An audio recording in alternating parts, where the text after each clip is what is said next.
Matapos matagumpay na mailunsad ng Department of Agriculture o DA ang Program 29 sa mga kadiwa sites sa Metro Manila na para lamang sa mga vulnerable sectors, kung saan maaari silang makabili ng kada kilo ng bigas sa halagang 29 pesos, sinabi ng kagawaran na kanila na ring sisimulan ngayong linggo o bukas araw ng Biyernes ang Rice for All na mas mababa rin ang presyo kumpara sa prevailing market prices.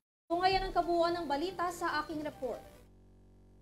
Higit ngayon ng kagawaran ng agrikultura na mailunsad na rin ang Rice for All program bago matapos ang linggo. Sa ilalim ng naturang programa, makakabili ang lahat ng mga Pilipino sa bansa ng 45 pesos hanggang 48 pesos na kada kilo ng bigas o mas mababa pa, na limitado pa rin sa hanggang 25 kilo kada mamimili.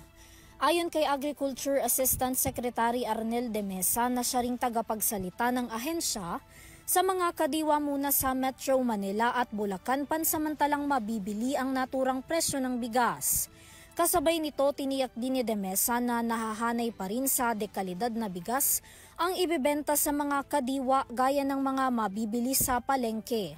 Samantala, bukod sa loob ng Metro Manila, Malabon, Navotas at Marikina kung saan makakabili naman ng 29 pesos na kada kilo ng bigas sa mga kadiwa sites na nauna nang nailunsad ng DA, inanunsyo ng kagawaran na sa susunod na linggo magbubukas na rin ang naturang programa sa Laguna, Cavite at Batangas.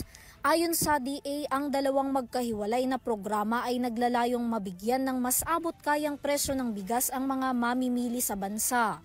Bahagi rin daw ito ng patuloy na hakbang ng Administrasyong Marcos tungo sa mababang presyo ng mga pangunahing bilihin. Mahigpit naman na paalala na ang Program 29 ay iba pa sa Rice for All. Pinahihintulutan lamang na makabili ng 29 pesos na kada kilo ng bigas ang mga nabibilang sa vulnerable sectors gaya ng PWDs, senior citizens, mga solo parents at 4-piece beneficiaries, habang general public naman ang pinapayagang makabili sa Rice for All program. Sa price monitoring ng DA, naglalaro sa 52 pesos hanggang 55 pesos ang imported commercial well-milled rice, habang 48 pesos hanggang 55 pesos naman sa local commercial well-milled rice. Higit yan na mataas kumpara sa ipinagkakaloob ngayon na bentahan ng bigas na nakasailalim sa mga programa ng DA. Para sa UrTV News, Vanessa Cleofas, sumasaludo sa bawat Pilipino.